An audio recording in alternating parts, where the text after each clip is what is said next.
And I'm going to read your intro first. Okay. I am so happy today to have Heather Chauvin. She is a leadership coach who helps ambitious, overwhelmed women conquer their fears and become leaders at work and home. Drawing from her professional experience as a social worker and her life experience raising 3 boys, Heather created a signature approach to help her clients create and enjoy sustainability, profitability, and ease in business and life. She's the host of the wonderful Mom is in Control podcast, where she reveals her most vulnerable truths about womanhood, marriage, parenting, living through stage 4 cancer, and running a successful business without burning out. Her first book, which I can't wait to get my hands on, Dying to Be a Good Mother, is available now where all books are sold. When Heather isn't busy driving her boys to hockey practice, you can find her curled up on the couch next to her husband, planning their next family adventure. And hopefully that will be soon. Heather, I'm so happy to have you on the podcast today. Thank you for being here. Thank you, Elizabeth. I had to laugh because usually my husband's there with the eye roll being like, what are we getting ourselves into? So this summer we bought a trailer, so we'll be camping. Oh, that's so great. Oh, I'm so excited for you. That'll be wonderful. Well, I want to ask you the question I always start with guests, and that is, if you could choose one word to describe your divorce, what would that be? Freedom. Yeah. Yeah. Yeah. Beautiful. Free. Free. Setting myself free. Yeah. And in the traditional sense, I was never married. Mm-hmm. I had a partnership with my son's father. I was 18 when I found out I was pregnant, or when I had my son. And we separated before I gave birth. But I remember hanging on and having that moment of, is this going to work? But I would say setting myself free was definitely the word for the separation. Great. Thank you. And thanks for giving us some context to your story. And I appreciate so much that you stated that you weren't officially married and you separated before, because it's really important. The reason I created this podcast was for people to understand that there are different stories, different constellations of families, but a lot of the experiences are similar. Mm-hmm. So one of those is that even though there's a point where you decide to separate, and for you it was before you had your son, there's usually a nagging feeling or an inkling that something's going on. So can you talk a little bit about when you might have first felt something like that? Yeah. And so I think because I was so young, I went into this relationship with being so naive, and he was older than me. And since then he's actually passed. And we can definitely go there if we need to go there. But I was really young, and I was seeking to be loved. I was seeking to be loved. I was seeking companionship, and I saw possibility in this man, and my rescuer came out. My rescuer came out in seeing possibility and wanting to fix and change. Mm-hmm. And I remember when I found out I was pregnant, I just asked myself, is this forever? Can I truly be with this person forever? And immediately my gut said no. My gut said no. And I had a choice. Am I going to listen to that whisper? Am I going to fuel that flame? Mm-hmm. Or am I actually going to listen to what my family and friends and some other people culturally are telling me? You got to keep the family together. You got to keep the family together. So early on, I had to listen to that voice because it kept getting louder and louder, saying, not this, not this, not this. Yeah. Wow. I have chills when you say that, because when you experience that, there's nothing like it. Like even all the counter, this person will be disappointed in me, or how will my son be? None of those are as strong as that feeling telling you something so definitively, right? Mm-hmm. Yes. And I I remember already feeling like I failed at motherhood because I was so young and I did things backwards. Like it wasn't even that we were together for a really long time and that I was educated and older and, Mm. this is what it is. And you just kind of brush it under the rug. Right. But there was something about it that, at my core, feeling like I failed as a woman and a Mm. human and bringing this child into the world. I just knew that I couldn't add that other block on top of it, and be able to survive and actually thrive through the process. Yeah. And then, there are things, we all have shadow sides, but there's things about me that can have both pushed me forward, like beautiful coping strategies, like my questioner, my challenger, the rebel side of me, the anger, that I was so angry, and rage and frustration really fueled me to like push myself out there. But on the contrast to that, you're judged, you're too bossy, you're a leader, you're Mm. whatever. And I grew up with a single mom, and so a part of me was like, you're doing the same thing that she did. And there was the shame there. But at the Mm. same time, I was like, I can rewrite my story. My story does not need to be her story. And so I utilized my single motherhood Mm. and I wouldn't really call it conscious uncoupling at that time, to really fuel myself to say, if I'm going to do this on my terms with the limitations and opportunities that I have, what is that going to look like? And I knew that if I stayed in the relationship, that was going to be a huge barrier to my freedom. Wow. It's such amazing insight for a young person, right? I mean, I want to say that many people take this other route where think I'm going to settle down, I'm going to hunker down because that's the safer route. And either way, whatever you do, you've done, and that's your path. But it's so brave. I'm just curious, Heather, did you have any guidance, spiritual, emotional, psychological guidance at that time when you were 18 to help support you making this really hard decision? I had mentors. I went to therapy. I've always loved, when you're a therapist or you go down that path, Yeah. you're always like so curious about why people do what they do. So Yeah. I've always invested in therapy as especially when I got pregnant. I don't know how I afforded it. I literally would drain my bank accounts because I worked at like, I don't know, making minimum wage somewhere, but it was a priority for me. It was very weird how I intuitively knew like Yeah. this is a priority over, Yeah. makeup or clothes or whatever it Right. is. But Um, it makes sense even that the way you made the decision about the relationship, that you were someone who valued yourself. Like there was just, whether it was to go to therapy or to say, I can't be in this relationship, like you had that internal value. mm. That is a really admirable characteristic of you. Well, it's interesting that you say that because before I became a mother, Mm. I felt like I did not have any value. Mm. And I felt like I didn't have a purpose. I resisted purpose and I resisted value and I treated myself that way. Mm. But then when I had my son, or even the thought of, okay, now I'm pregnant and I am now responsible for another human being, all of the action that I took was because I valued him more than myself, because I valued my child more than I valued myself. I see. Mm-hmm. So I imagine you've had to do some work on that. So tell us a little bit before we get into that, about what it was like to end a relationship while also building a new life inside of you. What was that like for you? So the relationship was extremely toxic. Mm. It was not a healthy relationship to begin with. He had severe mental health and he had addiction.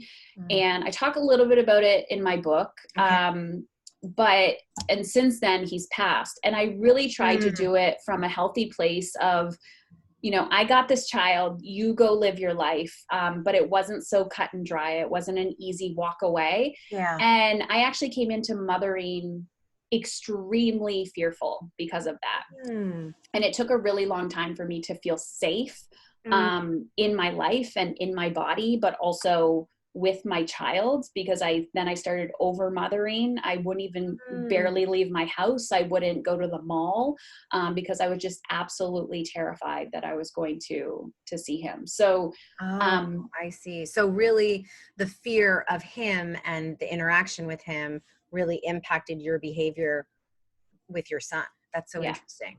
Yeah. yeah, yeah. So it became like a mama bear fight or flight situation.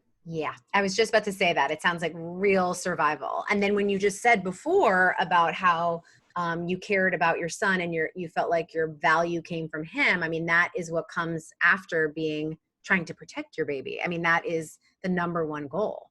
Yeah. Yeah. I jumped into motherhood in survival mode. Yes. Yeah. Right. And so when did you finally feel not in survival mode anymore with your ex? I was going to say like last week. I Does was that gonna count? say, 5 minutes ago. Yeah. 5 minutes Yeah. ago. I'm just curious because, I always say to clients, when I was getting divorced, I was like, oh, I wish my ex would die. And then my therapist at the time said, just so you know, even when he dies, your kids will have a relationship with him. Like there's still a relationship. Yeah. He's still there. So I'm just kind of curious about both how the process, when you started feeling a little more safe, and then also how his death has impacted that. I think it's really interesting how the brain works, first of all, the fight or flight, because I think there's always layers of this, because I love being around my children. Mm. Love it. I love it, love it, love it. But I also think I do it from a survival tactic and instinct. Mm. And I really have to watch. I remember sending my son to, and I'll like answer this question, but I remember sending my oldest to camp for the first time, terrified. He was like 13 years old. He spent a few weeks away. Of course, people are judging because it's going to camp for a few weeks isn't always traditionally or culturally acceptable in Right. some types of parenting cultures. But and then other types, like they send their children to other countries and they're like, go explore, be, do. Right. But I felt like my son, it was like a big grief and loss and death, Mm. and his father had passed by this point, and it was like, because my child was away from me, I actually physically had to sit with the wound of Mm. he's gone.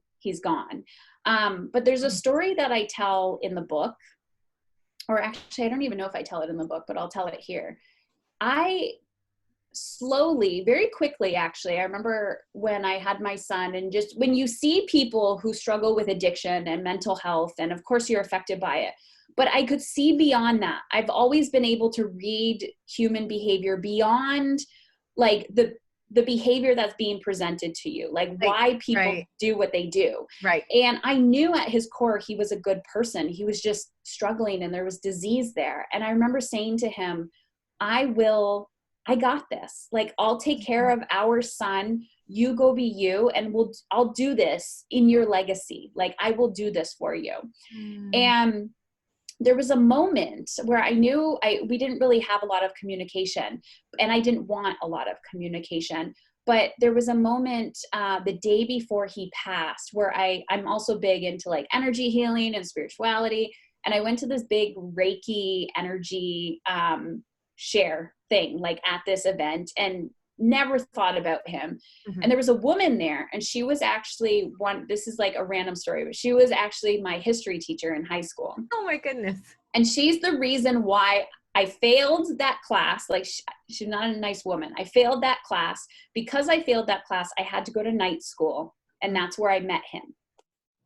So Oh I my saw goodness. this woman, and all of a sudden I think of him because I'm like putting the Right. breadcrumbs together. Right. And my friend was there, and I told her the story, randomly started talking about him. The next day I get the call that he passed and he had a drug overdose. And I just started crying and crying and crying. And my friend said to me, one, very random that you see this woman here at like an energy healing. And two, she's like, he was coming to say goodbye to you. And I just remember that moment of like my soul feeling free. Like he was free, but I was free. And I just remember thinking, even though I didn't like you in your physical form, and there was so much drama and disease and resentment and all of these, there was a deep, deep respect for Mm, the other human soul and how everything just comes together. mm, That we have these beliefs and stories in our mind of what a family looks like. And to me, family is a feeling. mm. It's relationship. It's how we connect. And we can't control, like I can't control my son's trauma or whatever his spiritual path is with his biological father, or whatever that's going to mean to him, or how that's going to make an impact on him. But what I can control is how I talk about him, and Mm, how I, how we navigate those uncomfortable conversations yeah. between addiction and mental health, and still respect somebody even though we don't like them or didn't like how they I, showed up in the world. I love that. Can you share a little bit about, I'm sure people are wondering. I mean, a lot of the people that I work with, have a hard time, understandably, knowing what to say when your kid comes home and says, dad is doing this, he's an asshole or he's a dick. And like, how do you commemorate? I love this word you use, like his dad's Mm. legacy, and not crap on him. Like, how have you done that? Um, Very carefully. Was So gonna say, besides perfectly, imperfectly, like all yeah, of us, perfect and right? perfectly.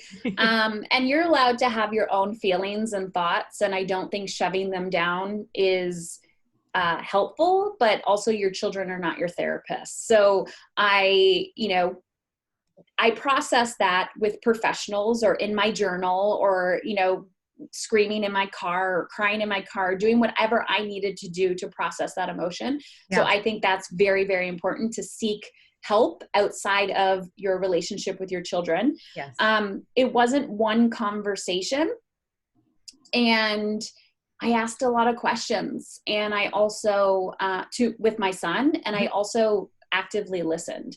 And so he was young when he passed, and I remember one of the first conversations we had was, he was pissed at me. He was pissed because I took something away from him, and he was projecting his anger. Mm-hmm. And then, through the developmental phases, there's other things, but I had to sit there and go, I know he's not mad at me. He's just mad, and I have to hold space. And so it brought me back to the core of what I teach, but also what I was learning before this, which is conscious parenting and emotional intelligence. And, what feelings are mine and what feelings are my child. And knowing that I didn't fail or screw him up because he Exactly. has feelings, but that the best thing I can do in this situation is just help him to learn to process these feelings. And we talk about it a lot. And sometimes I bring it up, and he's like, why are we talking about this Right. again? Yep. I'm like, sorry, you have a mom who loves talking about Right. feelings. But also just, it's just part of his story. And legacy is big, because I think it doesn't matter, and I don't know where I got this from, it doesn't matter how big you are, what your title is, how educated you are. You had a purpose on this earth. And if his purpose was to, gift me with this gift and bring me back to life, I have to think of, who am I today because of this man? Mm-hmm. And all of the beautiful things that have happened because motherhood completely rocked me to my core and woke me up. He was a catalyst for that. And so Right. I can be angry, I can be resentful, I can be mad, I could be all the things, I could be afraid, Yeah. or I can be extremely grateful that this human was put on my path in this lifetime for this reason. And every freaking day, I have to choose how I want to feel and how I want to, just have these conversations. But I think as parents, we're so uncomfortable having uncomfortable conversations, and perfectionism is a real thing. Mm-hmm. Especially when it comes to, if you're already a perfectionist and then you can't control this. And I'm like, just sit and listen. Mm-hmm. We don't need to have the answer. Just sit and listen. Holding space for people is so undervalued. Yeah, and especially with kids. And I say this all the time when people ask about, how to tell your kids about the divorce. I say the same things. Like it's active listening and it's asking questions. It's not so much telling. And I heard from recently, and it's reminded me, the importance of also telling your kids that you see something good in your ex in them, like the importance of them feeling connected to a good part of them. Mm-hmm. I think we all, as humans, we want to, part of our core desired needs is belonging. Yeah. And I've worked with a lot of children who, with adoption and how you seek that out. I've seen it in my own life with my own child, is like, I feel like there's a piece of me missing. Like, can I get some of that back? And, storytelling is so beautiful, of, like you just said, like, what part do you see of that person in them? Because we all want to know that, we weren't just dropped on this planet, and it really truly creates connection, and belonging is a part of us, what our culture, our family, our origin. Yes. And those stories are so important. And I think, our conversation comes from a different perspective, because I have the background in social work and therapy, and I get it, but it is so incredibly uncomfortable as a parent to sit there and not want to protect your children from uncomfortable feelings. And I just know, as a child growing up in a divorced family, trying to take away or protect your child's pain does not serve them long term. Well, I was just going to ask you, Heather, can you shed some light on your experience, like what you learned? I talk to a lot of the people I work with, like, tell me so I can teach other people, like, what stuck about being a kid of divorce? Like, what do you wish your parents had done differently? So I'll say the one thing that my mother did fabulous. So my father remarried when I was very young. So my parents, same thing. Like, I don't remember my parents together. My father remarried when I was very young, and he's still with her today. My mother never, she had judgments and her own crap, never had those conversations with me. I didn't feel like she was judging my father or my stepmother in front of me, which I think she did very, very well. Great. The one thing, and that helped you, that made you feel safe. I mean, I think it's important for people to hear that really was significant to you. And even that you're saying it, it's interesting, because it's like kids anticipate that, right? They think, when are they going to do that? And she never did. So that's great. Yeah. Because it's like, you're safe there and you're safe here. Exactly. And even if I know some situations the child may not, or perceive, really may not feel safe in another area, like with the other parent.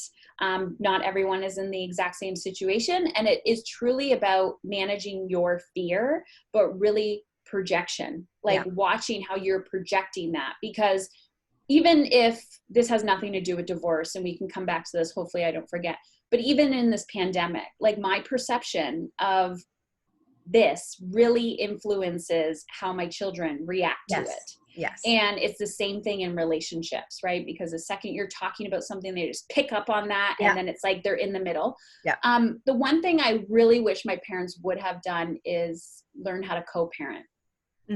I mean, when I actually don't remember, maybe I had one friend that had divorced parents, but I was like the only child that had divorced parents in my neck of the woods.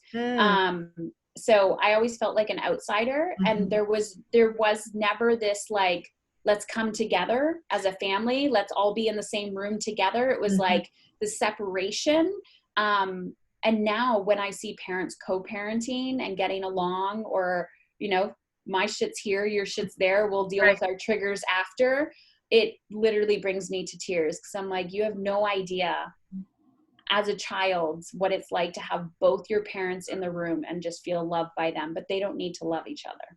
Wow. So the word that's coming up for me is like cohesiveness. There was this feeling of being really like incohesive, and then just what it would have been like to be with them, as you just said so beautifully, loving you even if they don't love each other. And I think that's really something that people should and I think, I'm sure you would agree, like, asking your kids, what could make this better? Yeah. This is the first time we've been divorced too. What would make it better for you? And sometimes you can give them what they want and sometimes you can't. But asking these questions, I think a lot of times the people I work with are afraid it's going to come back and they're going to say something unreasonable, but really being curious about what your kids' experience is. And so I'm so grateful that you're sharing your experience also as from a kid's perspective. Mm-hmm. What do you And know that you can't control the other person. All you can do is right? control yourself and how you enter the room and how you deal with those triggers. And relationships take time, and navigating that it's very uncomfortable and sticky. And not everyone is going to be conscious around it, but you can Yeah. be if you want to be. And I think we have a misconception that relationships are supposed to be easy, or they don't involve discomfort, or they don't involve it with even with your kids or with a loved one. So I'm just wondering, if I like to ask people, if you could go back to you when you were 18 and kind of whisper something in your ear from the place where you are now, what would you tell that wonderful, smart girl? Oh my gosh. I wanted to say, like, don't listen to anybody, but just Mhm. not don't listen to anybody, I but guess like trust yourself. Maybe that's a way. it's like trust yourself, but know like good shit is coming. Yeah. It's coming, and you can feel really good while you do this. You can feel really good while you heal.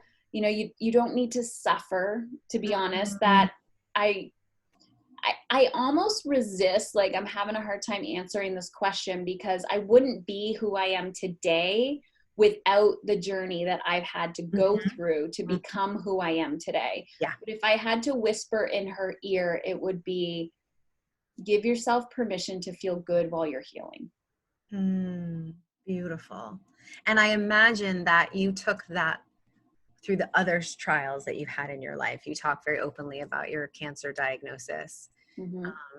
Is that something that helped you heal as well? This idea that you could choose how you move through this? Yes. And surprisingly, when you were talking, you asked me another question. I don't know, we were talking about co-parenting. Mhm. And one of the things that came into my mind was this visual of when I was diagnosed. So 7 years ago, I was diagnosed with a stage 4 cancer. And it's all in my book. And, you know, I talk all about dying to be good. Yep. But I had a visual of me sitting there in the hospital getting chemo, barely any energy. And on my left was my mother, and on my right was my stepmother. And Mm. they both tucked me in. And I think I wrote a post about it on Facebook after that. And my stepmom wrote it, and she was like, it made me cry, and it brought me to like my knees. And I'm like, we don't need to judge each other. We truly do not need to judge each other. There is no her versus me. It's, Yes. you know, you were both mothering me in very different ways. And Right. The more I love, just, the better, right? The more love, the better. exactly, Yeah. exactly. And, you know, it takes a lot of inner work and strength to be able to be in a room with, you know, here's your child and here's someone else mothering or fathering your child. And you're like, oh God, I can't control this. What am I Right. going to do? Um, but yeah, I've been through a lot, and all I've learned is it all comes back. You know, we think there's another tool out there. We think there's another strategy, and it all comes back to love. Mm. Loving yourself, loving other people, shifting your energy to Mm. love, Mm. and focusing on how you want to feel and healing that pain. And you cannot heal the pain by avoiding it. You have to look at it. It doesn't stay around forever, but the more you push it down or shove it down or avoid it, it's just going to get bigger and bigger and bigger and bigger. But if you want to look at it, cry, get angry, do whatever you need to do, it's like, thank you for paying attention to me. Now I can leave. Mm.